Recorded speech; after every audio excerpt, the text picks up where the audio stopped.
የኢትዮጵያ ኦርቶዶክስ ተዋሕዶ ቤተክርስቲያን ከሀገር ውጪ በተለያዩ የዓለማችን ክፍላት የምትሰጠው ሐዋርያዊ አገልግሎት በርካታ ዘመናትን ያስቆጠረ ቢሆንም በተለይ ደግሞ ራሷን ችላ ዘመናዊ አስተዳደርን ካዋቀረችበት ከግማሽ ክፍለ ዘመን በላይ በሚሆኑት ዓመታት ልጆቿ በሚገኙባቸው ሀገሮች በሙሉ አገልግሎቷን በስፋት እያዳረሰች ትገኛለች።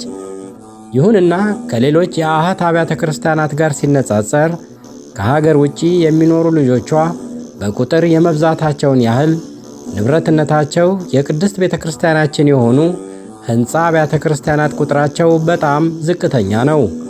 አብዛኛው አገልግሎት የሚፈጸመው ከሌሎች ቤተ እምነቶች በተወሶና በኪራይ በሚገኙ ሕንፃዎች በመሆኑ የተሟላ አገልግሎት ለመስጠት ከማስቸገሩም ባሻገር ከአንድ ቦታ ወደ ሌላ በየጊዜው መዘዋወሩ የአምላካችን ክቡር ሥጋውና ቅዱስ ደሙ የሚፈተትበት ታቦቱን አገልጋይ ካህናትንና ምዕመናንን ላልተገባ እንግልት ዳርጓል። የራስ የሆነ ሕንፃ ቤተ ክርስቲያን አለመኖሩ ከሌሎች በችሮታ የሚገኙት ቦታዎች በተለያዩ ምክንያቶች በሚያዙበት ጊዜ ሳምንታዊና ወርሃዊ ቅዳሴን ጨምሮ ሌሎችም መንፈሳዊ አገልግሎቶች እንዲታጎሉ ምክንያት መሆኑ የተለመደ ሆኖ ቆይቷል። እነኚህንና መሰል ችግሮችን ታሪክ ለማድረግና እያጋጠሙን ያሉትን ተግዳሮቶች ለማስወገድ በመላው ዓለም የራስ የሆኑ ሕንፃ አብያተ ክርስቲያናትን ለመገንባትና ለመግዛት ከፍተኛ ርብርቦች እየተደረገም ይገኛል። የዚህም የተቀደሰ እንቅስቃሴ አካል የሆነ በአውሮፓ መጠነ ሰፊ ዘመቻ መኖሩ የሚታወቅ ነው። ዛሬ በዚህ አጭር ዘጋቢ ፊልም ልናሳያችሁ የወደድነው ከ4 ወራት በፊት 2 ሚሊዮን ዩሮ በሚጠጋ ወጪ የራሷ ሕንፃ ቤተ ክርስቲያን ባለቤት መሆን የቻለችውንና በዚሁ በጀርመንና አካባቢው ሀገረ ስብከት ስር ከሚተዳደሩት አብያተ ክርስቲያናት አንዷ የሆነችውን የሃምቡርግ ደብረ መድኃኒት ኪዳነ ምሕረት ቤተ ክርስቲያን የሥራ እንቅስቃሴ ነው። በፈቃደ እግዚአብሔርና በእመቤታችን አማላጅነት በአሁኑ ሰዓት የግሏ ያደረገችውን ሕንፃ ከግማሽ በላይ የሚሆነውን ገንዘብ ፎልክስ ከተሰኘ ባንክ በተገኘ ብድር ለመግዛት በቅታለች። ሕንፃ ቤተ ክርስቲያኑ የተገዛበት በርገዶርፍ የተሰኘው የሃምቡርግ ክፍለ ከተማ የቀድሞው የኢትዮጵያ ንጉሠ ነገሥት ቀዳማዊ ኃይለ ሥላሴንና ጀርመናውያኑን የሚያገናኛቸው ታሪካዊ ቦታ እንደሆነም የታሪክ ድርሳናት መዝግበውታል። እንዴት የሚለውን በዝግጅታችን በዝርዝር እንነግራችኋለን። በሃምቡርግ በርገዶርፍ በሚገኘው ቀደም ሲል ለሕንፃና ለቤት መስሪያ ግብዓቶች መጋዘን ይውል የነበረው የግቢው ስፋት በ4000 ካሬ ሜትር ቦታ ላይ የተንጣለለው ይህ ይዞታ የቅድስት ቤተ ክርስቲያናችንን ስነ ሕንፃ ቅርጽና ሥርዓት ባገናዘበ መልኩ ወደ ሕንፃ ቤተ ክርስቲያንነት የመለወጥ ሥራም እንደ ጎርጎሮሳውያኑ አቆጣጠር ከኦክቶበር 3 2025 ጀምሮ በኢትዮጵያውያን ዜግነት ባልገደባቸው ኤርትራውያንና ጀርመናውያን የቅድስት ቤተ ክርስቲያን ባለሙያዎችና ልጆች በመብርሃን አጋዥነት ቀንና ማታ ሥራው እየተቀላጠፈ ይገኛል። ማን ይናገር የነበረ እንዲሉ በዚህ አጭር ዝግጅት አባቶችንና ምዕመናንን ጠይቀን ይህን ፕሮግራም ወደ እናንተ ለማቅረብ ወደናል። መጋቢ ምስጢር ዶክተር አባ ህሩይ ኤርምያስ የሃምቡርግ ደብረ መድኃኒት ኪዳነ ምሕረትና የካስል ደብረ ቀራኔዮ መድኃኔ ዓለም አብያተ ክርስቲያናት አስተዳዳሪ ከእኛ ጋር ቆይታ በማድረግ ሂደቱን አውግተውናል። አብራችሁን ቆዩ። አመሰግናለሁ አባ። እንደሚታወቀው በካስል ደብረ ቀራኔዮ መድኃኔ ዓለም ቤተ ክርስቲያንም በዚህ በጀርመን ሀገር የራሳችን ቤተ ክርስቲያን እንዲኖረን ትልቅ አስተዋጽኦ ያደረጉ ያም ዕዳው ሁሉ ተጠናቆ ለአገልግሎት እንዲበቃ ያደረጉ አባት ነው። በተጨማሪ ደግሞ አሁን እዚሁ በሚያስተዳድሩበት በሃምቡርግ ደብረ መድኃኒት ቅድስት ኪዳነ ምሕረት ቤተ ክርስቲያንም የራሳችን የሆነ ሕንፃ ቤተ ክርስቲያን ተገዝቷል። ይሄን ግዢ ለመፈጸም ለምን አስፈለገ? ከዚህ በፊት የነበሩ ያጋጥሟቸው የነበሩ ችግሮች ምንድናቸው? ይሄ ቤተ ክርስቲያን በመገዛት ውስጥ እነዛ ችግሮች በምን ያህል ይወገዳሉ? ያው እንደሚታወቀው በአውሮፓ ያሉ የኢትዮጵያ ኦርቶዶክስ አብያተ ክርስቲያናት በአብላጫው የሚገለገሉት በወንጌላውያን ወይም ደግሞ በካቶሊካዊት ቤተክርስቲያን ህንፃዎች ውስጥ ነው፣ በተውሶ ነው። እስከ መቼ ድረስ በዚህ ሁኔታ ቤተክርስቲያን ትቀጥላለች? የራሳችን የሆነ ከሌላ ወገን ጋር የማንጋራው ቤተ መቅደስ የሚኖረን መቼ ነው? የምንስመው የምንሳለመው ደጃፍ ሰግደን የምንስመው የምንሳለመው የቤተ መቅደስ ወለል መቼ ነው የሚኖረን የሚል መንፈሳዊ ቁጭት አለ። በዚህ ላይ ደግሞ ህንፃ ቤተክርስቲያኑን በዚህ ጊዜ ትለቃላችሁ የሚል የማያቋርጥ የስንብት ቃል በሚሰነዘር ጊዜ ያው አገልጋዮች ካህናትም ምእመናንም ሁሉም ተስፋ ይቆርጣል፣ ያዝናል። ሁልጊዜ ቤተክርስቲያን ስደተኛ ሆና ትኖራለች ማለት ነው። እንግዲህ አንዱ ከዚህ ችግር፣ ከዚህ ሀሳብ፣ ከዚህ ጭንቀት ነፃ የሆነ መንፈሳዊ ማህበር ወይም ደግሞ አጥቢያ ቤተክርስቲያን የለም ማለት ይቻላል። ጥቂት በጣት የሚቆጠሩ አድባራት የራሳቸውን ህንፃ የገዙ ከነሱ በስተቀር ማለት ነው። እኛም በዚህ በሃምቡርግ ከተማ ያለችው የኪዳነ ምሕረት ቤተክርስቲያን ምንም እንኳን ታቦተ ሕግ ከገባ 16 ዓመት እየተጠጋት ቢሆንም ከዚሁ ችግር አላመለጠችም። በየጊዜው ቦታ ለመቀየር የሚያስገድድ ሁኔታዎች ይከሰታሉ። ታቦተ ሕጉ ሌሎችን ንዋያተ ቅድሳት በሚገባው ክብር መጠን በሚገባው ስርዓት መጠን አክብሮ ለመጠበቅ ለመገልገልና ለማገልገል የሚያስችል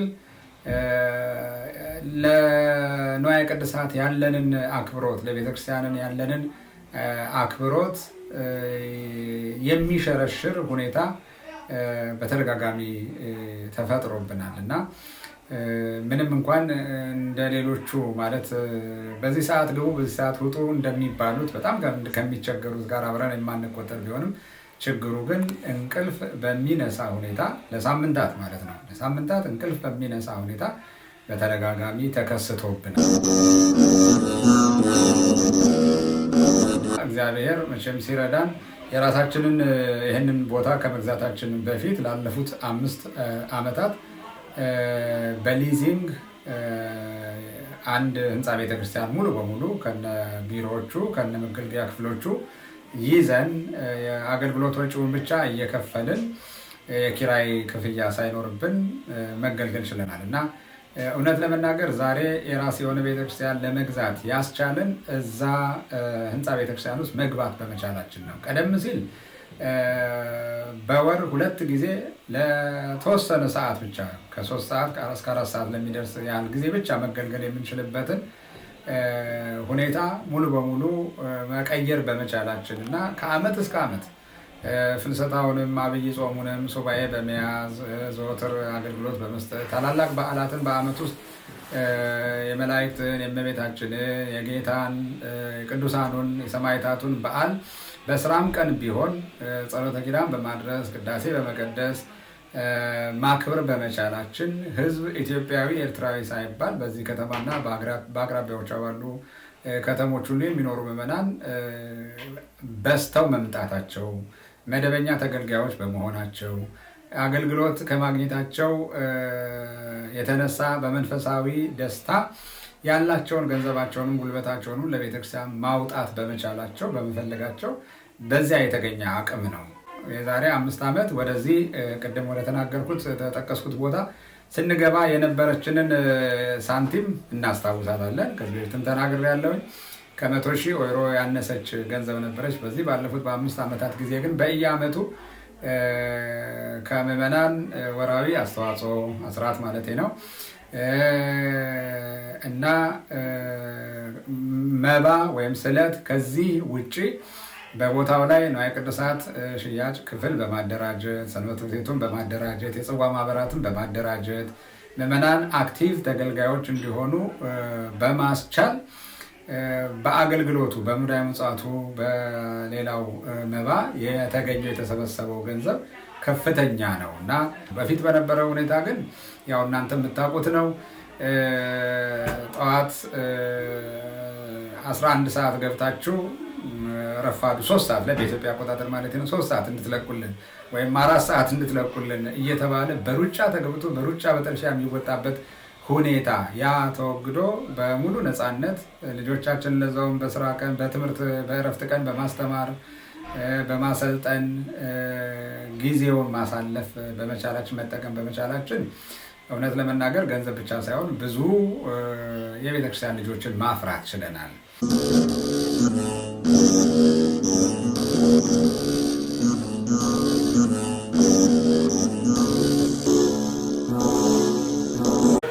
እሺ እንግዲህ አሁን ያው የተሰራውን ስራ እና የተደረገውን ዝግጅት በአጭሩ አስተዋውቃለሁኝ። ካለንበት ክፍል ቀደም ብሎ ያለው ከዋናው መግቢያ በር ወዲህ ያለው ወደ ቤተክርስቲያን መግባት የማይችሉ እህቶች ወንዶችም ቢሆኑ መግባት በማይችሉበት ጊዜ ቆመው ስርዓቱን የሚከታተሉበት ክፍል ነው። ትልቅ ክፍል ነው፣ ራሱን የቻለ ነው። መለስ ብለን ካየን ደግሞ በዛው መግቢያው ላይ ፎቅ ላይ ለክርስትና ቤት እንዲሆን የታሰበ እና የተዘጋጀ ቤት አለ። ክርስትና አስነስቶ ቀጥታ ወደ ቤተክርስቲያን የሚገባበት ሁኔታ ነው ማለት ነው። ይሄ እንግዲህ ከዚህ ካለንበት ጀምሮ እዛ ድረስ ያለው ከ25 ሜትር በላይ ርዝመት ያለው ዋናው የቤተክርስቲያኑ አካል ነው፣ ቤተ መቅደስን ሳይጨምር ማለት ነው። ይሄንን ያህል ረጅምና ሰፊ ቤተክርስቲያን ለማዘጋጀት ስንል እዚህ ያለንበት አካባቢ ከምሰሶ እስከ ምሰሶ ድረስ ግድግዳ ነበረ፣ ራሱን የቻለ በር ነበረ። አሁን ይሄ ያለንበት ራሱን የቻለ ክፍል ነበረ። ግን የክፍል መኖሩ ለቤተክርስቲያን አስፈላጊ ስላልሆነ በዛውም ደግሞ ተለቅ እንዲል ማድረግ ዋናው ዓላማችን ስለሆነ እዚህ ጋር የነበረውን ግድግዳ ሙሉ በሙሉ አፍርሰናል። በጥንቃቄ በር የነበረውን ሁሉ አንስተን ለሌሎች ግንባታ ስራዎች አውለናቸዋል ማለት ነው። ከዚህ ያገኘነውን ማቴሪያል እዚሁ እየተጠቀምን ብዙ ወጪ ቀንሰናል ማለት ነው። እዚህ ጋርም ከኔ በስተግራ ባለው ቦታ እዚህ የታጠረው አካባቢ ራሱን የቻለ 2 ክፍል ግንባታ ነበረ። አንዱ የማሞቂያ ሞተር ዋናው አንላጋው የሚቀመጥበት ነበረ። ሁለተኛው ደግሞ የመብራት ሻልተር የሚቀመጥበት ክፍል ነበረ። ያው እዚህ ቦታ ላይ መሆን የሚገባቸው ስላልሆኑ እነሱን እዛ ጥግ ላይ መግቢያ ላይ ለብቻ ራሱን የቻለ ክፍል አድርገን አዘጋጅተን ይሄንን ግን ሙሉ በሙሉ አፍርሰን ያው የቤተክርስቲያኑ አካል እንዲሆን አድርገናል።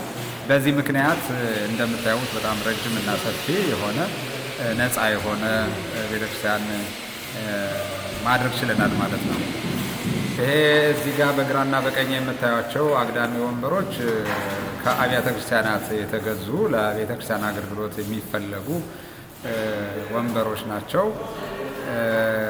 የተገዙት ከፍራንክፈርት፣ ከካስል፣ ከበርሊን ከተማ ከ300 እስከ 500 ኪሎ ሜትር ርቀት ያለው ቦታ ላይ ነው የተሰበሰበው እና በጎ አድራጊዎች እዚሁ አጥቢያችን ላይ ያሉ ጥቂት በጎ አድራጊዎች ወጪውን ሸፍነው ይህን ያህል ርቀት መንገድ መኪና ተከራይተው ይዘው ሄደው እንግዲህ ይዘው መጥተዋል ማለት ነው። ከባድ ስራ ነው። ይህንን መኪና ላይ መጫን፣ ማግባት፣ ማውጣት ለሁለት በቀላሉ የማይነሳ ወንበር ነው። ወደፊት ቤተክርስቲያን ውስጥ የወንበር እንቅስቃሴ መጎተት፣ መግፋት እና የሚረብሽ ድምፅ አይኖርም ማለት ነው። ቋሚ በሆነ ሁኔታ ምንጣፉ ከለበሰ በኋላ ይቀመጣሉ። በቋሚነት አገልግሎት ይሰጥባቸዋል ማለት ነው። ከሞላ ጎደል ለዚህ ትልቅ ቤተክርስቲያን የሚበቃ ያህል አግኝተናል ብለን እናስባለን። ግን ትክክለኛውን አቀማመጥ ካስተካከልን በኋላ አይተን የሚያንሰው ነው ከተገኘ እንግዲህ የመጨመር ሀሳብ አለን ማለት ነው። ለማንኛውም ግን ይህንን የመሰለ ወንበር የሚለግስ ማህበርም ሊሆን ይችላል፣ ግለሰብ ብናገኝ ሞልቶ ቢተርፍ እንኳን የምንጠቀምበት ሰፊ ቦታ ሌላም ተጨማሪ አዳራሽ ስላለን ሊያገለግል ይችላል። በዚሁ አጋጣሚ ጥሬን አቀርባለሁ። አሁን ያለንበት ቦታ ደግሞ ወደፊት ቅኔ ማህሌት የሚሆን ነው። የቅኔ ማህሌት አገልግሎት የሚሰጥበት ቦታ ነው። እንደምታዩት የቤተክርስቲያኑ ስፋት ከጎን እስከ ጎን ድረስ ያለው ከ15 ሜትር በላይ ስለሆነ ቅኔ ማህሌቱ በተለይ በበዓል ጊዜ አገልጋዮች ቁጥር በርከት ሲል ሳንቸጋገር ሳንጨነቅ አገልግሎት በደንብ የምንሰጥበት መስጠት የሚያስችል ቦታ ነው ማለት ነው።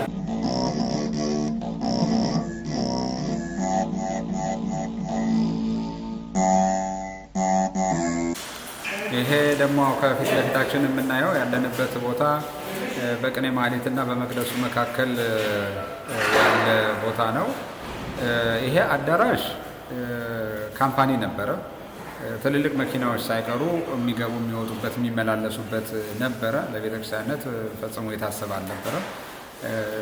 ስለዚህ መኪና መግቢያ መውጫውን ሁሉ ለውጠን ቀይረን እዚሁ ባገኘነው ድንጋይ አሸዋና ሲሚንቶ ብቻ ገዝተን የገነባ ነው መድረክ ነው ማለት ነው። ይሄ ስርዓቶች የሚፈጸሙበት ከቤተ መቅደስ ውጭ ከቅኔ ማህሌት ወደዚህ ባሉ ስርዓቶች የሚከናወኑበት ቦታ ነው ማለት ነው። አረጋውያን ካህናት በሚኖሩ ደግሞ ስጋው ደግሞ የሚቀበሉበት ቆሞ ሊያስቀድሱበት ይችላሉ ማለት ነው። እንደምታዩት ወደ ጎን ይሄ 15.3 አካባቢ ሜትር ርዝመት አለው። ወደዚህ ወደ ጎን 2 ሜትር ነው። ብቻውን ይሄ መድረኩ ብቻ 30 ካሬ ሜትር ነው ማለት ነው ሳይጋነን እና ሰፊ አገልግሎት ሊሰጥ የሚችል ቦታ ሆኖ ተዘጋጅቷል። ይሄ ያለሁበት ጠርዙ ደግሞ ቤተ መቅደስ ነው። ይሄም እንዲሁ ወደ ጎን 15 ሜትር አለው። ግን በግራና በቀኝ ያሉትን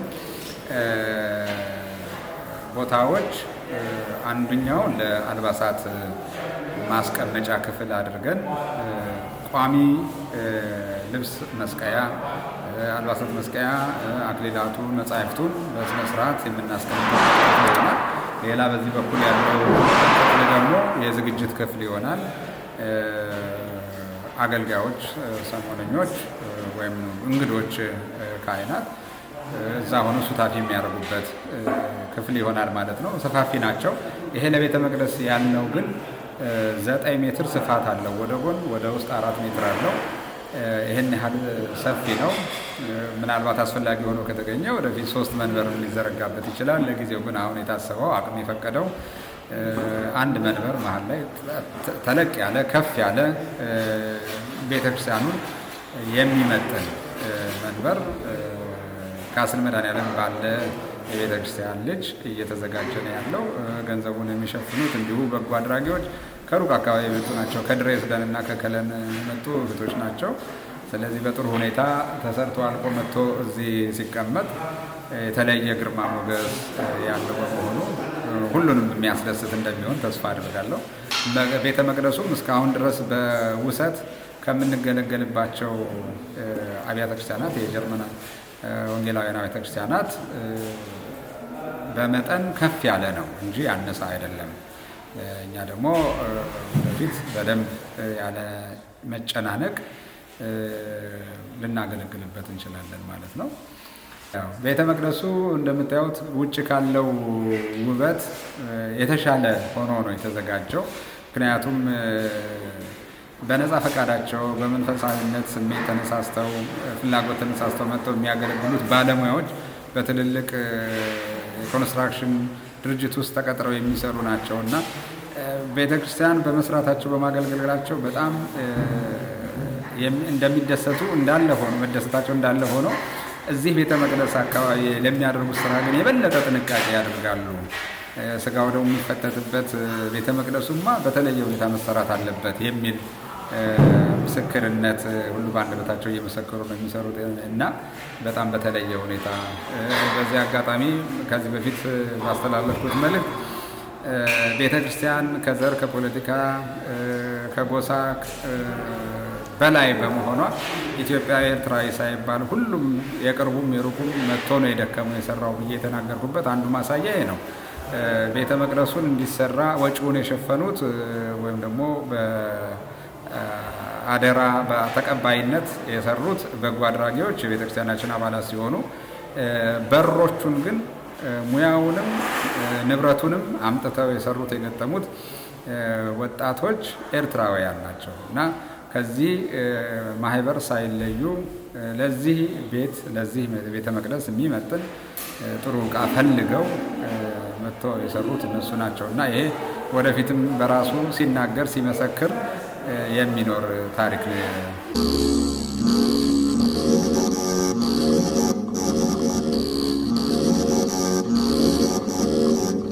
የማሞቂያው ስራ ቅድም እንደገለጽኩት እዛ መሀል ላይ የነበረው ማሞቂያ ቤት ማሽኑ የነበረበት እና የተሰራው እዚህ ኮርኒስ ላይ መሀል ለመሀል 1 ሜትር ከ50 ስፋት ያለው ትልቅ ብረት ነበረ እና እሱም ማውረድ አስፈላጊ የግድ ስለሆነ እሱን አውርደናል። ግን ለማውረድም ያደፋፈረን ችግሩ ብቻ ሳይሆን ወጣት ባለሙያዎች ሃይሱም ባለሙያ ማሞቂያ ስራ ባለሙያዎች ኤርትራውያን ወጣቶች ናቸው በእኛው ቤተክርስቲያን የሚገለገሉ እና ከ50,000 ዩሮ በላይ ሊያስወጣ ይችላል የተባለውን የባለሙያ ዋጋ ሙሉ በሙሉ በማስቀረታቸው እኛ የእቃ ግዢ ብቻ ለዛውም በጣም በርካሽ ባላቸው የድርጅት ዲስካውንት ተጠቅመው በጣም በቅናሽ ዋጋ እንዲገዛልን ስላደረጉ ነው እና አሁን ስራው በዚህ መልኩ ያው ይታያል። እዚህ ደረጃ ደርሷል። የተነሳው ከዛው አላጋው ከሚቀመጥበት ክፍል ነው እና በቀኝም በግራም ተገንብተው ተዘጋጅቶ በቤተ መቅደሱ ድረስ ያው እስከ መግባት ደርሷል ማለት ነው። የቀረው ማሞቂያውን ዋናውን ሃይስ ክሩፐር የሚባለውን አካል በየግድግዳው መትከል ብቻ ነው።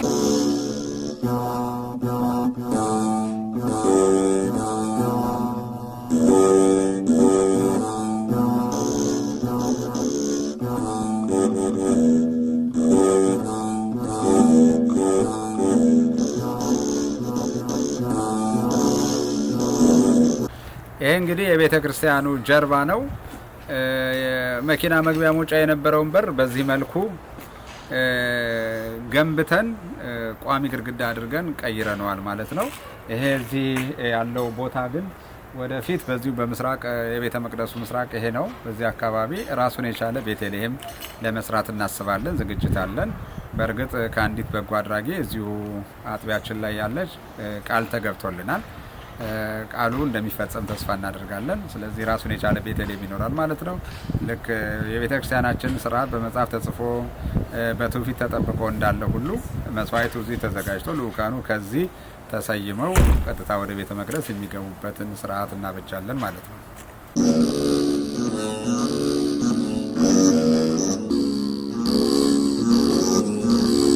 ከዚህ ከጀርባ የሚታየው ህንፃ ቀደም ሲል ስንገዛው የእቃ ማስቀመጫ የነበሩ ክፍሎች ናቸው።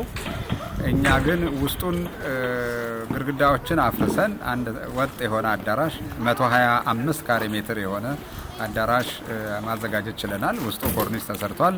በርና መስኮት ደግሞ እንደሚታየው እየተዘጋጀ ነው፣ እየሰራን ያለ ነው። ኩሽና ማብሰያ ወይም ማሞቂያ ክፍል አብሮ ተያይዞ አለ። አዳራሹና ኩሽናው በውስጥ ለመስተንግዶ እንዲመች በበር እንዲገናኙ አድርገናል።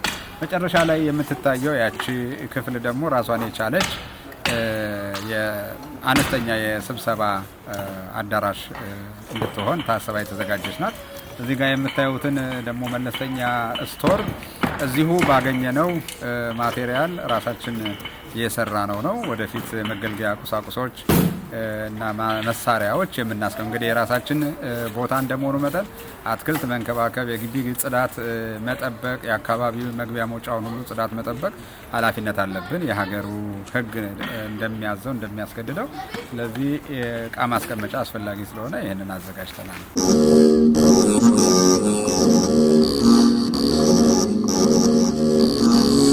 እዚህ በስተቀኝ በኩል የሚታየው ህንፃ ደግሞ ወጥ ነው። ከዚህ ጫፍ እስከዛ ጫፍ ድረስ በካሬ ሜትር ከ350 ካሬ ሜትር በላይ የሆነ ነው።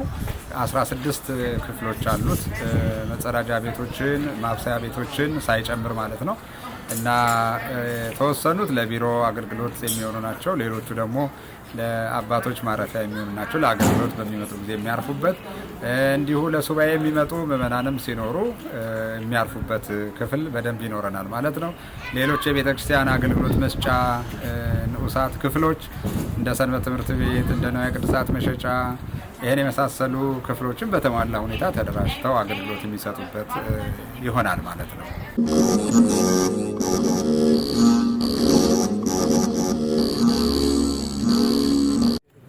ሬገን ስውርግ አካባቢ ነበረ የምኖረው። አሁን ግን ወደዚህ መጥቼ ይህ አካባቢ ቤተክርስቲያን እየተሰራ ስለሆነ እነሱን እያገዝኩኝ ነው ያለሁት። በዚህ ደግሞ በአጋጣሚ ሆኖ ቤተክርስቲያን ተገዛ። ሲገዛ አሁን እንግዲህ እንደምታዩት በውጭም በውስጥም ብዙ ስራ የሚያስፈልገው ነው፣ እድሳት ማለት ነው። አብዛኛው የኛ የኢትዮጵያ ኦርቶዶክስ ተዋሕዶ ቤተክርስቲያን በሚያዘው በቀኖናው ወይም ደግሞ በቤተክርስቲያኑ አሰራር መሰረት አካል እየሞከርን ያለ ነው።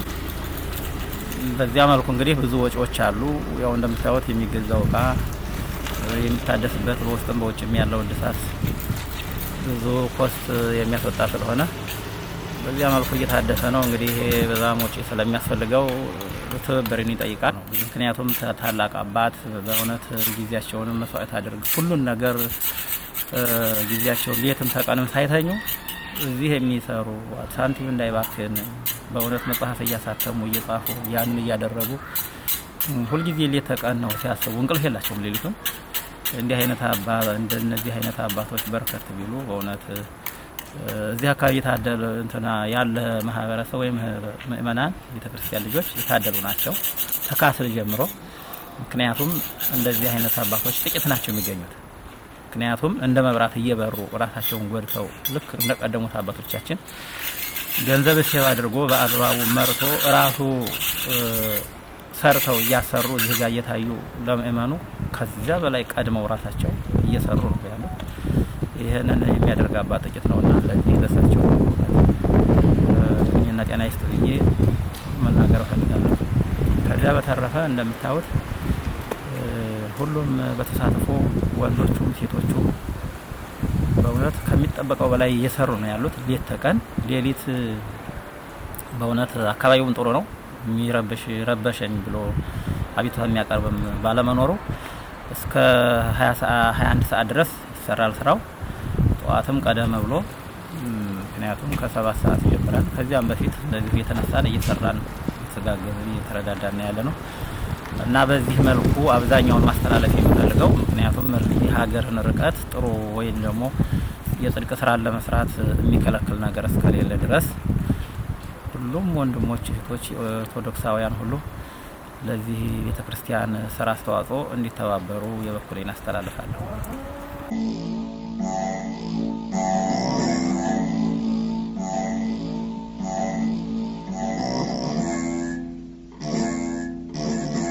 ጌቴ ገላይ እባላለሁ። በሃምቡርግ ዩኒቨርሲቲ የእስያና አፍሪካ ጥናቶች ተቋም ውስጥ የአፍሪካ ስነ ልሳንና የኢትዮጵያ ጥናት ክፍል ውስጥ የአማርኛ ቋንቋ መምህርና የአፍሪካ ፎክሎር የኢትዮጵያ ፎክሎር ስነ ጽሁፍ መምህርና ተመራማሪ ነኝ። የሃምቡርግ ቅድስት ኪዳነ ምሕረት ቤተክርስቲያን መጀመሪያ በጽዋ ማህበርነት ከተቋቋመ ከ25 ዓመታት በላይ አልፎታል። በእግዚአብሔር ፈቃድ ደግሞ እንደ አውሮፓውያን አቆጣጠር ነሐሴ 2010 የኪዳነ ምሕረት ንግስ በዓል ጊዜ ታቦቱ ከአገራችን ወደ ሃምቡርግ መጥቶ ተባርኮ ገብቶልናል። ከዛ በፊትም ከዛም በኋላ እንግዲህ ቤተክርስቲያን በማጣት ለብዙ ዓመታት ስንንገላታ ስንቸገር በጣም ብዙ መንገላታት አሳልፈናል። በሃምቡርግና በአካባቢው በተለይ በሰሜን ጀርመን ትልቁ ቤተክርስቲያን የቅድስት ኪዳነ ምሕረት ቤተክርስቲያን ነው። በጣም ብዙ ወንድሞቻችን እህቶቻችን በተለይ ኤርትራውያን እጅግ በጣም መንፈሳውያን ናቸው። አርአያነት ያላቸው የሚያሳዩ እህቶች ወንድሞች ናቸው። እነሱ እየመጡ ይገለገላሉ። በየሳምንቱ 2፣ 3፣ 4 እስከ 6 ህፃናትም ክርስትና የተነሱበት ጊዜ አለ። ስለዚህ የኪዳነ ምሕረት ቤተክርስቲያን መንፈሳዊ አገልግሎት እጅግ በጣም ዘርፈ ብዙ ነው። የህፃናት ትምህርት ይሰጣል። አባታችን እስካሁን ድረስ እንግዲህ ምናልባት ብዙ ምእመናን ታውቁ ይሆናል ከ25 በላይ መጽሐፍትን አሳትመው ለቤተ ክርስቲያን እርዳታ የሚሆን እየተሸጠ ለልጆችም የሚሆን በጀርመንኛ፣ በእንግሊዘኛ፣ በግዕዝ፣ በአማርኛ እነዚህ ልዩ መጽሐፍት አሳትመው ለመንፈሳውያን ለምእመናን በትምህርትነት እንዲያገለግሉ እየሰጡ የሚረዱ የሚያስተባብሩ እጅግ በጣም ቅን መንፈሳዊ አባታችን ናቸው። እንግዲህ እኔም የህንፃ ስራ ኮሚቴ አባል ሆኜ ላለፉት ዓመታት ብዙ ጊዜ አገልግያለሁ። የህንፃ ስራ ኮሚቴውንም አባላት ቁጥር ብዙ እንዲሆን ምእመናን እንዲከፍሉ እርዳታ እንዲሰጡ ቃል እንዲገቡ በማስተባበር ልዩ ዝግጅቶችን ምግብ በመሸጥ የኢትዮጵያን ባህላዊ አልባሳት ንዋየ ቅድሳት እንደዚህ መጽሐፍ በመሸጥ ለቤተ ክርስቲያናችን ገቢ ለማግኘት ጥረት አድርገናል እና ይሄን ሁሉ በማስተባበር እንግዲህ ካለፈው 1 ዓመት ወዲህ እንደ እግዚአብሔር ፈቃድ ሆኖ እዚህ አሁን ባለንበት በርገርዶርፍ ባለው ክፍለ ከተማ ትልቅ ሰፊ ከ4000 ካሬ ሜትር በላይ ሰፊ ቦታ አግኝተን እንግዲህ ይሄንን ገዝተን በባንክ ብድር ነው የገዛነው።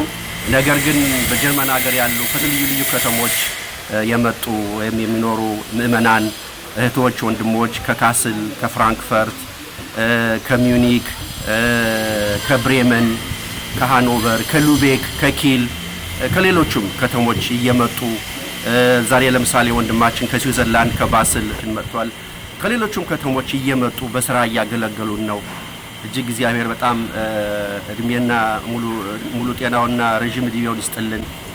ለነዚህ ወንድሞች እህቶች በተለይም ደግሞ እኔ መጥቀስ ያለብኝ እዚህ ብዙ ዓመት ነው የኖርኩት ኤርትራውያን ወንድሞቻችን የቴክኒክና የሙያ ስልጠና አድርገው የሥራ መኪኖቻቸውን ይዘው ሙሉ ዕቃውን መሳሪያውን ይዘው ጉልበታቸውን በነፃ ዕውቀታቸውን በነፃ ይህንን ቤተክርስቲያን በመናድስበት ጊዜ የብረት ስራ፣ የእንጨት ስራ፣ የኤሌክትሪክ መስመር መዘንጋት ስራ፣ የሃይሱንግ የሚባለው ይሄ የማሞቂያውን ስራ በመስራት እጅግ በጣም ከፍተኛ የሆነ መንፈሳዊ አስተዋጽኦ በደስታ የሚሰሩ እህቶች ወንድሞች ናቸው። እነዚህንም እንደው ማመስገን ፈልጋለሁ። በእርግጥ አባታችን ይመርቋቸዋል በየጊዜ። እህቶች ደግሞ ኤርትራውያንም ኢትዮጵያውያንም ለሚሰሩት ሰዎች ምግብ በማዘጋጀት ሻዩን በማፍላት ቁርሱንም ዳቦውንም አምባሻውንም በመጋገር እያመጡ በቅንነት እያስተናገዱ ነው የሚገኙ እና አሁን በጣም ጥሩ ደረጃ ላይ ደርሷል። እንደምታዩት ወንበሮች ተገዝተዋል፣ ምንጣፍ ተገዝቷል፣ ተሟልቷል፣ መቅደሱ ተሰርቶ አልቋል፣ ቀለም እየተቀባ በሩ እየተሰራ እየተጠናቀቀ ነው ያለ እና እንደ እግዚአብሔር ፈቃድ እንግዲህ ያው ለፍጻሜ በቅቶ ይህንን ለማየት እንዲያደርሰን እግዚአብሔር እንለምነዋለን።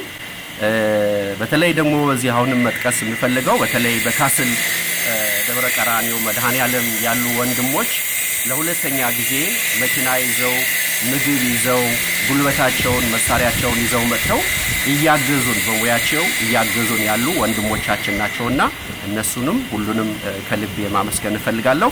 እግዚአብሔር የልፋታቸውን ድካማቸውን ይጠርላቸው ማለት እፈልጋለሁ። እንግዲህ መቼም በጀርመን ሀገር ብዙ ቦታዎችን ቤተክርስቲያኖችን ሄደን አይተናል። ይሄ ግን በጣም ሰፊ የሆነ ቦታ ለአገልግሎትም በዓላት ለማክበርም ለሱባኤም ለጸሎትም ለልዩ መርሃ ግብር መንፈሳዊ መርሃ ግብር ለማዘጋጀት እግዚአብሔር መርጦ የሰጠን ቦታ ነው።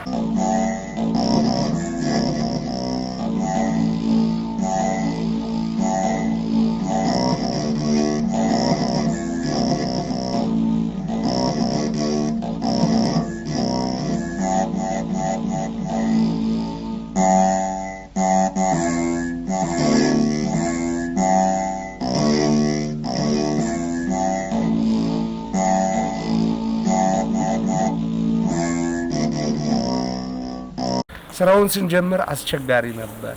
ምክንያቱም የነበረው ሌላ ነበር። ያኑን ፎርሙን ወደ ቤተ መቅደስ ወይም ወደ ቤተ ክርስቲያን አገልግሎት ለመቀየር ከመጀመሪያው ጀምሮ የመሰረቱ ጀምሮ መቀየር ስለነበረብን በማቴሪያልም በሰው ጉልበትም በጊዜም አጋጣሚ ሆኖ ደግሞ የክረምት ወቅት ስለሆነ ብዙ ቢከብድም 60% የሚሆነውን በሚገባ በሁሉም ሰዎች ርብርብ እንዳቅም እንደ ችሎታ እዚህ ደረጃ ደርሰናል። 60% ኦሬዲ ተጠናቋል።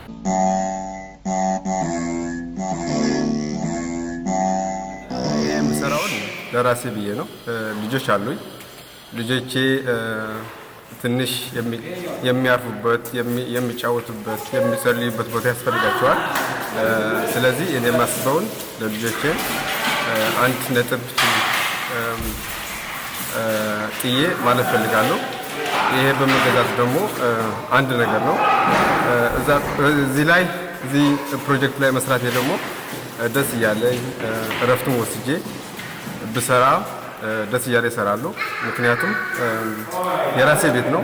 የማንም የኦርቶዶክስ ክርስቲያን የሆነ ቤት ነው። ማለት በሙያ ሳገለግል ደስ ብሎኛል። ምንድነው እዚህ ቦታ የሚመጡ የተባረኩ ሰዎች ናቸው። ጉልበት ነው፣ ጉልበት ጠፊ ነው፣ መዋቻ ነገር። ስለዚህ ጉልበትን መሰሰት ትርጉም የለውም። ሙያ ካለህም እውቀትህን ለቤተ ክርስቲያን መስጠት ደስ ይላል። ስለዚህ እውቀት ያላቸው በእውቀታቸው ኑ ስሩ፣ በረከትን ተካፈሉ። ገንዘብ ያላቸውን በገንዘባቸው ተካፈሉ። እዚህ የሚመጡ ልጆች ደስ እያላቸው ተሳስቀን ተከባብረን እየተጫወትን እየሰራን እዚህ ደርሰናል። የሚቀጥለውም ደስ የሚል ስራ እንደሚሆን ተስፋ አደርጋለሁ እና በቃ በሙያቸው ያላችሁ በሙያችሁ ነው ስሩ። በገንዘባችሁ ደግሞ በገንዘብ የምትደክሙ በገንዘባችሁ ደክሙ፣ በረከት ተካፈሉ ይላል።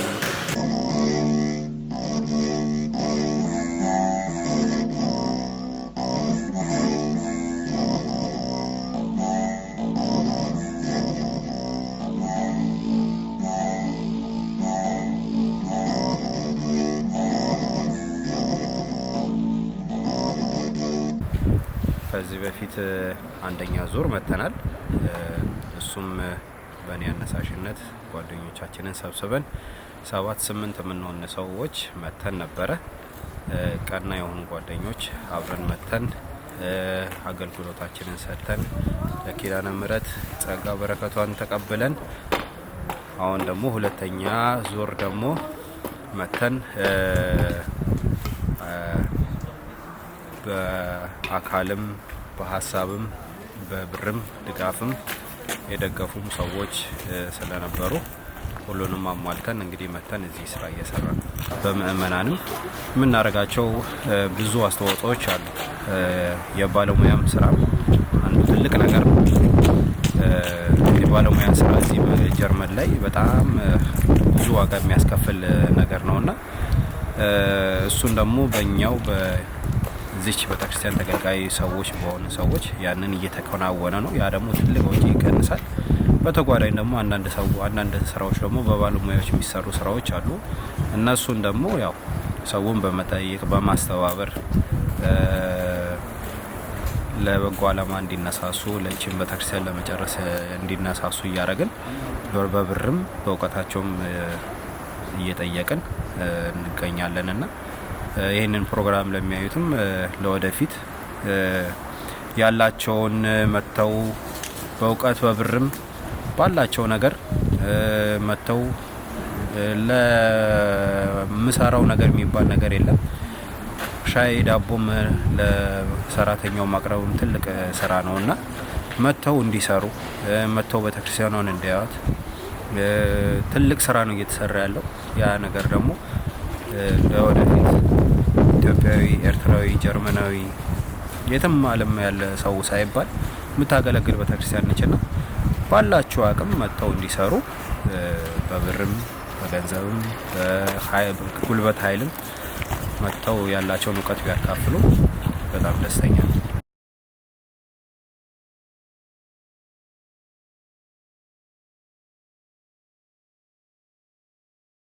በየአቅማችን እንድንጸልይ የሚለውን ነገር ተከትለን የመጣ ነው። ያው ደብራችንም ካስል መድኃኔዓለም ስለሆነ በዛ ውስጥ ሆነን ደግሞ ያለውን አባታችንን ተከትለን ነው የሆነ ቅርስ የራሳችንን ጥለን ለማለፍ ነውና እዚህ በአምቡርግ ከተማ ላይ ትልቅ የተባለ ይሄ ይመስለኛል ወደፊትም ከጀርመን ላይ አለ ተብሎ የሚጠራ ቤተክርስቲያን ይሆናል ብዬ ነው የምገምተው። ከስፋትም እና ምንድነው የሰው ልጅ የራሱን የሆነ ነገር ጥሎ ለማለፍ ስለሚፈልግ እኛም ደግሞ ይሄንን እናድርግ ብለን ከዚህ ተሳታፊ ልንሆን ነው ወደዚህ ከተማ የመጣ ነው። እዚህ ያላችሁ ሰዎች ደግሞ በዚህ ከተማ ያለው ደግሞ ቢሳተፍ እውቀት ያለው በእውቀቱ ገንዘብ ያለው በገንዘቡ ቢሆን ትንሽ ደስ ይላል። ሰው ከየቦታው እየመጣ እየተባበረ ትልቅ ስራ እየተሰራ ነው እላለሁ። ይሄ በጣም ትልቅ ነገር ነው። እውነት ለመናገር እኔ ባለፈው እንደውም ደግመን እንመጣለን ብለን አልነበር፣ የሆነ ነገር ሰርተን እንሄዳለን ብለን ነበር የመጣ ነው። በሁለተኛው በሞራላችን ተነሳስተን እንሄደን መስራት አለብን ብለን ነው መጠን ይሄንን የሰራነው እና እውነት ይሄ አይገኝም። እኔ ሰፈር እስከ መቀየር ድረስ ሁሉ የፈለኩበት አካባቢ ነው እውነት ስናገር ማለት ነው። ይሄ ትልቅ ነው፣ አይገኝም፣ በታምር አይገኝም። ይሄን ያህል ቤተክርስቲያን በዚህ አይነት ግዙፍ የማይገኝ እውነት በጣም ነው ደስ ያለኝ በጣም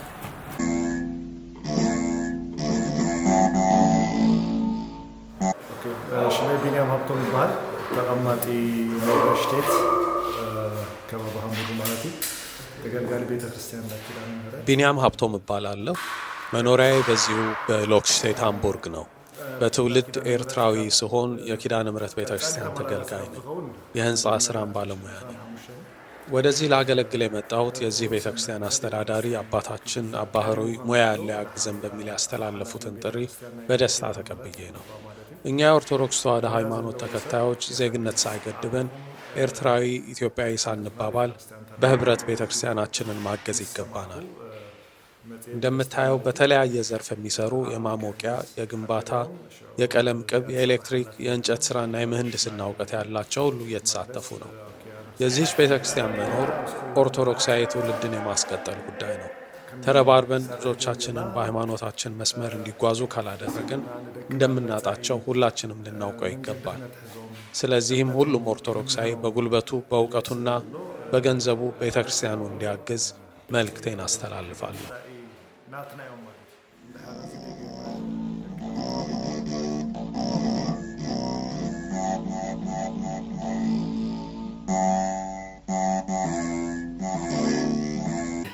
በተወሰነ መልኩ እንደሰማ ነው ይሄ አካባቢ ከኢትዮጵያንና ከኢትዮጵያን ጋር የሚያያይዘው የሆነ ጉዳይ አለ የሚል ነገር ሰምተናል እና ይህን አካባቢ ከኢትዮጵያን ጋር የሚያያይዘው ወይም ከኢትዮጵያ ጋር የሚያያይዘው ምንድን ነው? እዚህ አካባቢ በተለይ ከቀድሞ የኢትዮጵያ ንጉሠ ነገሥት አፄ ኃይለ ሥላሴ ጋር ተያይዞ ይሄ አካባቢ ይነሳልና ግጥምጥሞች ነው ወይስ እናንተ ይሄን ታሪክ ታውቁ ነበረ? እዚህ አካባቢማ የከፈልነውን ከፍለን ታሪካችንን እናቆያለን የሚል ሀሳብ መጥቶ ነው። እንዴት ነበረ? እሱን እስኪ ያጫውቱን። በጣም ጥሩ። ይሄ ደስ የሚያሰኝ ጉዳይ ነው። እውነት ለመናገር ሃምቡርግ ከተማ እንደሚታወቀው በጀርመን ከፍተኛ የቦታ ዋጋ ውድነት ካለባቸው ከተሞች ግንባር ቀደሙ ይመስለኛል። በቀላል ገንዘብ ቦታ መግዛት አይቻልም። እዚህ እንኳን 4000 ካሬ ሜትር ስፋት ያለው አስፋልት የሆነ ግቢ የጸዳ ግቢ ቀርቶ ዝም ብሎ ወደፊት የሚለማ ገደላማ ቦታ ራሱ ቢሆን እንዲህ በቀላል ገንዘብ የሚገኝ አይደለም። እግዚአብሔር ነው የሰጠን፣ እግዚአብሔር ነው ያፈላለገልን። ይሄንን ቦታ በኢንተርኔት ነው ፈልገን ያገኘ ነው። ለማግኘት ጥረት ከመጀመራችን በፊት እስከ 2 ወር ድረስ ትኩረታችን ሁሉ የነበረው ገንዘብ ማጠራቀም ላይ፣ ምክንያቱም ብድር ልናገኝበት የምንችለው መነሻ ገንዘብ መጠን ምን ያህል ነው የሚለው ላይ ትኩረት አድርገን እዛ ላይ ነው ስንረባረብ የነበረው። ፍለጋ ስንጀምር ግን በ2 ወር መጨረሻ አካባቢ ይህንን ቦታ ስናገኘው እኔ በበኩሌ በአይኔ እንዳየሁት ምስሉን ደብረ ሊባኖስን እንደሚመስል አይነት ስሜት ነው የተሰማኝና በጣም ደስ ያለኝ። ይሄ ሁሉ ማለት ግን ሰብአዊ ስሜት ነው እንጂ አምላካዊ ስራው አምላካዊ ፈቃድ ምን እንደነበረ መርምሮ የማወቅ ወይም ደግሞ በብቃት የመድረስ ጉዳይ አይደለም እና እግዚአብሔር ራሱ ያዘጋጀልን ቦታ ነው ከታሪክ ተያያዥነቱ ጋር የሚለው እውነተኛ ነገር ነው። ቦታውን ለማየት ስንመጣ ቤተሳይዳ የሚባለው እድሜ ጠገብ ሆስፒታል በዚሁ በጀርመን ከተማ በሃምቡርግ ከተማ ውስጥ ብዙ እድሜ የጠገቡ ከሚባሉ ሆስፒታሎች መካከል አንዱ የነበረ ነው። ከሁለተኛው ዓለም ጦርነት በኋላ ለመጀመሪያ ጊዜ አፄ ኃይለ ሥላሴ የኢትዮጵያ ንጉሠ ነገሥት ጀርመንን በኦፊሲያል ሲጎበኙ በጦርነቱ ጊዜ በችግራቸው ጊዜ ላደረጉላቸው መልካም ድጋፍና ሰብአዊ አስተያየት ማስታወሻ እንዲሆን ለውለታቸው ይህንን ሆስፒታል እንዲመርቁ ፕሮግራም ይዘውላቸው በቀጥታ ስርጭት ሲተላለፍ በነበረ ጉብኝታቸው ወቅት መጥተው የመረቁትን ቦታ እኔ ታሪኩን በሌላ አጋጣሚ አውቀዋለሁ እንጂ ከዚህ ከቦታው ጋር በተያያዘም አይደለም። ግን ለማየት ቀጠሮ ይዘን በመጣንበት ሰዓት ሆስፒታሉ ከኛ ቤተክርስቲያን በአንጻር ከፍታ ቦታ ላይ ተቀምጦ ማስታወቂያው እዚህኛ ቤተክርስቲያን መግቢያ ላይ ተደርጎ ስናየው ይሄ ነገር የእግዚአብሔር ፈቃድ ያለበት እንደሆነ በቃ በግልጽ ያሳውቃል። እዚህ ጋም ታሪክ አለን፣ አሁን እዚህ ጋም ደግሞ ታሪክ ልንሰራ ነው፣ እግዚአብሔር ታሪክ ሊያሰራን ነው በሚል በደስታ ተቀበልነው። እግዚአብሔርም አላሳፈረንም።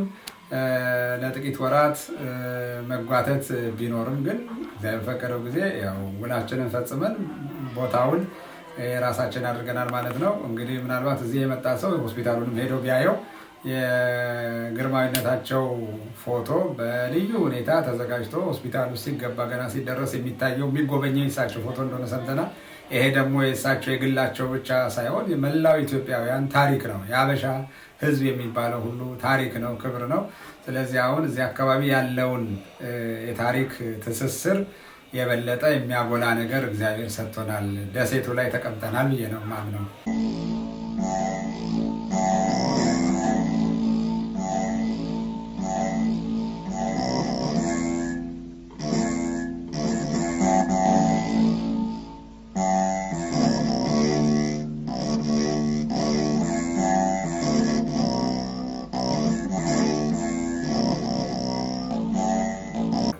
ስለዚህ አሁንም እግዚአብሔር ስለረዳን እውነት ለመናገር መኖሪያ አካባቢ ሳይሆን በኢንዱስትሪ ዞን ውስጥ ያለ ለቤተክርስቲያንነት በጣም ምቹና ግልጥ ቅልል ያለ ቦታ አግኝተናል። ይሄ ምን ያስቀርልናል? ከጎረቤት የድምፅ ብክለት አጋጠመን፣ የኮቴ ብዛት አጋጠመን፣ መተኛት ማረፍ አልቻልም የሚል የጎረቤት ክስና አሉባልታ ወይም ወቀሳ አይኖርብንም ማለት ነው። ከዚህ ስጋት ነፃ ሆነናል። ሌላው ምዕመናን ወደ ቤተክርስቲያን ሲመጡ የነበርንበት ቦታ ለማዕከል ለከተማው መካከል ቅርብ ስለነበረ የመኪና ማቆሚያ ቦታ አያገኙም። ምዕመናን በየሰንበቱ ወይ ይቀጣሉ የገንዘብ ቅጣት፣ ወይ ደግሞ መኪናቸው ተጭኖ ይወሰድባቸውና ብዙ ያላስፈላጊ ወጪ ያወጡ ነበረ። ወይም ደግሞ መቆሚያ ቦታ በመፈለግ የቅዳሴው ጊዜ ያልፍባቸው ነበረ እና ብዙ ችግር ነበረ። አሁን ግን ከበቂ በላይ የሆነ መኪና መቆሚያ በግቢ ውስጥም አለ፣ ከግቢ ውጭም ነፃ የመቆሚያ ቦታ ከበቂ በላይ ስላለ ይህንን በችግር ከናካቴው ቀርፎልናል ማለት ይቻላል። የቦታው ስፋት 3967 ካሬ ሜትር ነው፣ ያው 4000 ማለት ነው። ግንባታው የተገነባው ከ30 ዓመት በፊት ነው። አሮጌ ወይም ደግሞ ያረጀ እድሳት ብዙ የሚያስፈልገው አይደለም። መስኮት የሚበዛው ነው ህንፃው፣ ትልቁ ህንፃ ቤተክርስቲያን የሚሆነው እና በ2015 እና በ2019 በወቅቱ በነበረው አዲስ ቴክኖሎጂ የተመረተ መስታወት የተቀየረለት የተገጠመ ነው። ያለማሞቂያ እውነት ለመናገር ህጉ ስለሚያስገድድ ነው እንጂ ያለማሞቂያ እስካሁን ድረስ ኔጌቲቭም ሆኖ አየሩ ያልቀዘቀዘ ቅዝቃዜ የማይሰማው ሙቀት ይዞ የሚኖር ጥርት ያለ ድርቅ ያለ ህንፃ ነው። ይህንን ህንፃ ለመግዛት መጀመሪያ ስንመርጥ የሽያጭ ዋጋው 1.9 ሚሊዮን ዩሮ ነበረ። ነገር ግን መተን ከባለቤቶቹ ጋር ከአገናኝ ድርጅቱም ጋር ውይይት እና ንግግር ከጀመርን በኋላ ለመጀመሪያ ጊዜ ቅናሽ እንዲያደርጉልን ስንለምናቸው በሳምንት ጊዜ ውስጥ 200,000 ዩሮ እንደቀነሱልን ነገሩን። ቀጥሎ ደግሞ እንደው አስበንበት ከአቅማችን በላይ ሆኖብናል፣ ቦታውን ግን መግዛት እንፈልጋለን፣ በዚያውም ላይ ግለሰቦች ወይም ነጋዴዎች አይደለንም፣ ቤተ ክርስቲያን ነን፣ ትውልድ የምናፈራ ወገኖች ነን፣ ስለዚህ ቅናሽ አድርጉልን ብለን ስንለምናቸው ተጨማሪ ሌላ 100,000 ዩሮ ቀነሱልን። ነገር ግን ይህንንም የተባለውን ገንዘብ ለመክፈል የምንችልበት ሁኔታ አልነበረም። ብድርን በቀላሉ የሚያበድረን ባንክ አላገኘንም። በሂደት ግን ከወራት በኋላ እንዲሁ ድጋሚ ቅናሽ አድርጉልን እባካችሁ ተቸገርን ስንላቸው ሌላ 100,000 ዩሮ ቀነሱልን። በአጠቃላይ ከሽያጭ ዋጋው ላይ 400,000 ዩሮ ተቀንሶልን በ1.5 ሚሊዮን ዩሮ ነው የተዋዋል ነው ማለት ነው። ከዚህ ገንዘብ ላይ የባንክ ብድር ጠይቀናቸው ፈቃደኝነታቸውን ካሳዩን ባንኮች መካከል መጨረሻ ላይ ዲል አድርገን ብድሩን የሰጠን ባንክ ፎልክስ ባንክ የሚባል ነው። ፎልክስ ባንክ 1 ሚሊዮን ዩሮ እንደሚያበድረን ፕሮጀክቱ ሙሉ በሙሉ ያው ሰነዱ ተሰጥቷቸው ስለሚያዩ ስለሚያጠኑት ቀሪውን ገንዘብ እናንተ ትከፍላላችሁ ቅድሚያ ክፍያ፣ 1 ሚሊዮን ኖሮ እንሰጣቸዋለን እናበድራቸዋለን ብለው አጠቃላይ የመንግስት ታክስ፣ የአገናኝ ኤጀንቱ፣ ሌሎች ተያያዥ የስም ምዝገባ ክፍያዎች ሁሉ ተጨማምረው እኛ 750 ሺህ ከፍለናል።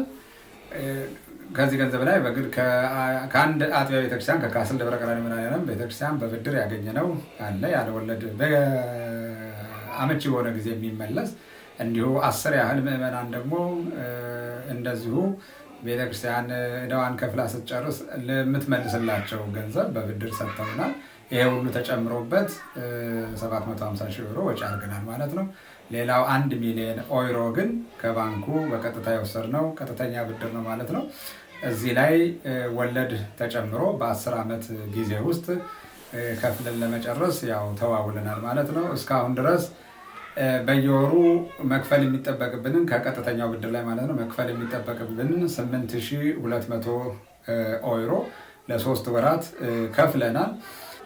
ይህንን ገንዘብ ለጊዜው የእድሳት ስራ ላይ ስለሆነንና ትኩረታችን ሙሉ በሙሉ የእድሳት ጉዳዩ ላይ በመሆኑ ገንዘብ ወይም እርዳታ የማሰባሰቡን ስራ እንቅስቃሴ ትንሽ ጋብ ብናደርግም አሁንም ግን የበጎ አድራጊዎች፣ የምዕመናን፣ የካህናት በአጠቃላይ የኢትዮጵያ ቤተክርስቲያን ልጅ ነኝ የሚል ሁሉ የቤተክርስቲያንን የሚያከብር የቤተክርስቲያንን ውለታ የሚያስብ በየትኛውም የዓለም አካባቢ የሚኖር ወገን ሁሉ እንዲያግዘን እንፈልጋለን፣ እንጠይቃለን።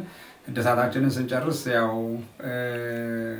በዚህ ላይ ደግሞ ትኩረት አድርገን መጠየቃችን አይቀርም። ምክንያቱም ይሄ ቤተክርስቲያን የተገዛው ምንም እንኳን የሃምቡርግ ደብረ መድኃኒት ኪዳነ ምሕረት ቢባልም በአጠቃላይ በዓለም ያሉ ኢትዮጵያውያን፣ ኤርትራውያን፣ ሌሎችም የኦርቶዶክስ አብያተ ክርስቲያናት ወንድሞችና እህቶች ሁሉ ሀብት ነው።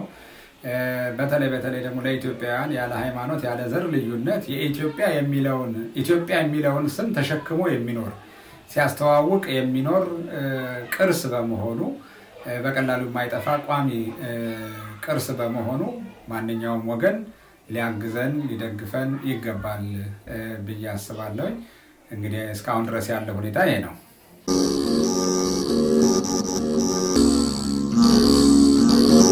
እውነት ለመናገር ፍላጎታችንን ገድበን ለጊዜው ዕዳችንን ከፍለን ስንጨርስ እንመለስበታለን ብለን የማያስቸኩለውን ለማቆየት አስበን እንጂ በዋነኝነት ለጊዜው የሚያሳስበን የብድር የመመለሱ ጉዳይ ነው። ያው አብያተ ክርስቲያናት ብንተባበርና ወለድ የሌለው ብድር አንዱ ለሌላው እያበደረ ገንዘባችንን ሴቭ ብናደርግ በጣም ጥሩ እድል ነበረ የሚሆነው ለሁሉም አብያተ ክርስቲያናት በተራ የሚደርስ ነገር ስለሆነ። ነገር ግን ወደ ብድር ደግሞ ያው ተገፋፍተን ሄደናል። የሆነ ሆኖ ግን አሁንም ቢሆን ብድር ስንከፍል ከቀጥተኛ ብድሮ ላይ ከሚከፈለው ገንዘብ ላይ ብዙ ገንዘብ ወደ ወለድ ይሄዳል እና ይሄ ወለድ ብቻውን ተደምሮ ምናልባት በትንንሽ ከተሞች ላይ ሌላ አንድ ትንሽ ህንፃ ሊያሰራ ይችላል የ10 ዓመቱ ሲታሰብ ማለት ነው። ስለዚህ አሁን ይሄ ደግሞ በወቅቱ ካልተከፈለ ወራዊ ክፍያ ማለት ነው ውል የማቋረጥ የብድሩ እንትን እገዳ የማድረግ ነገር ሊከሰት ይችላል። እግዚአብሔር መቼም እዚህ ውስጥ እንደማያደርሰን አምናለሁ። ባለሙሉ ተስፋ ነኝ። ከምንም አንስቶ እዚህ ስላደረሰን በእሱ ጣት ተደግፈን ተጎትተን እዚህ ስለደረስን ማለት ነው። የሆነው ግን የሰውነት ድርሻችንን ደግሞ የመመነት ድርሻችንን ደግሞ መወጣት አለብን እና ብድሩ ላይ ተረባርበን እንድንመልስ በጎ አድራጊዎች፣ ምዕመናን እንዲሁም ምዕመን ሲባል ካህናቱን አይጨምርም ለማለት አይደለም። የቤተ ክርስቲያን ጉዳይ የሚመለከተው ሁሉ እንዲያግዘን ጥሬን አስተላልፋለሁ፣ እረዳለሁ። ወቅቱ አስቸጋሪ ነው። የሆነ ሆኖ ቤተክርስቲያን የሆነ ቦታ ስትፈርስ የሆነ ቦታ ደግሞ እግዚአብሔር ፈቀደ ቦታ መሰራቷ መጽናኛ ነው ራሱ እና የሁላችን መጽናኛ የምትሆን ቤተክርስቲያን ስለሆነ እዚህ እግዚአብሔር የሰጠን እንሰራለን የምንለው ለተወሰነ ጊዜ እንድታግዙን በዚሁ አጋጣሚ ጥሬን አስተላልፋለሁ። በእርግጠኝነት ለመናገር የምችለው እግዚአብሔር እድሜ ከሰጠን ጤና ከሰጠን ከብድር ነፃ ሆኖ ይሄ ቤተክርስቲያን ለመላው ምዕመናን አገልግሎት መስጠት በሚጀምርበት ጊዜ እንኳን ልመና ልናበዛ እንኳን ለልመና ልንሰማራ ያለንን ገንዘብ ለራሳችን ብቻ አናውልም፣ ለራሳችን ብቻ አናጠፋም፣ አናበክንም። በሀገር ቤት ያሉትን አብያተ ክርስቲያናት እርዳታ የሚያስፈልጋቸውን እነሱን እንደግፋለን። የአብነት ትምህርት ቤቶችን እንደግፋለን። በችግር በመከራ ውስጥ ያሉ ምእመናን ወገኖቻችንን እንደግፍበታለን እንጂ ለራሳችን ለብቻችንን ተደራጅቶ ወይም ደግሞ በተትረፈረፈ ሁኔታ የመኖር ዓላማና ፍላጎት የለንም። እችን ለማሳካት ግን ምእመናን በአጠቃላይ እንድታግዙን በእግዚአብሔር ስም በእመቤታችን በድንግል ማርያም ስም ጥሪዬን አስተላልፋለሁ።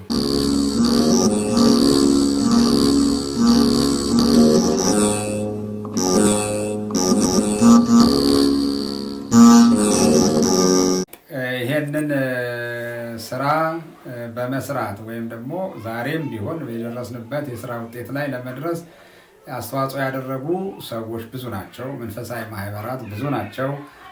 በቤተ ክርስቲያን ደረጃም ቅድም ጠቅሻለሁ። ለጊዜው አንድ አጥቢያ ቤተ ክርስቲያን አለ። መንፈሳዊ ማህበራት ግን ብዙ ናቸው። አባቶች ካህናትም ጥቂት አይደሉም።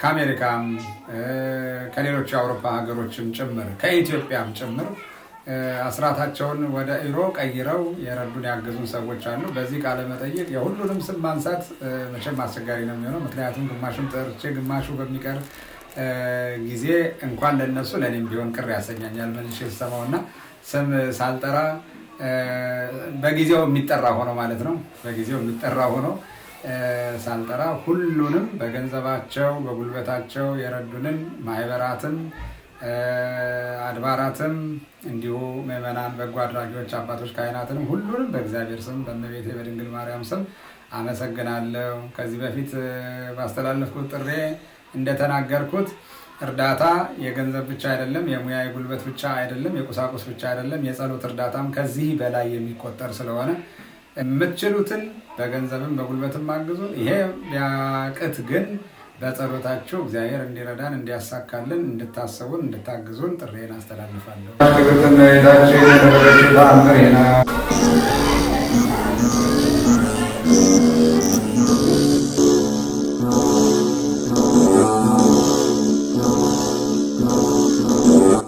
የሃምቡርግ ደብረ መድኃኒት ኪዳነ ምሕረት ቤተ ክርስቲያን ያለባትን ከ1 ሚሊዮን ዩሮ ያላነሰ ዕዳ ለመክፈል መላው ምዕመን የበኩሉን ድርሻ እንዲወጣ እያስታወስን ጋን በጠጠር ይደገፋል ነውና ብሂሉ የኪዳነ ምሕረት ወዳጆች የምትችሉትን ያህል ሁሉ ድጋፍ በማድረግ ክርስቲያናዊ ግዴታችሁን ትወጡ ዘንድ እንማጸናለን።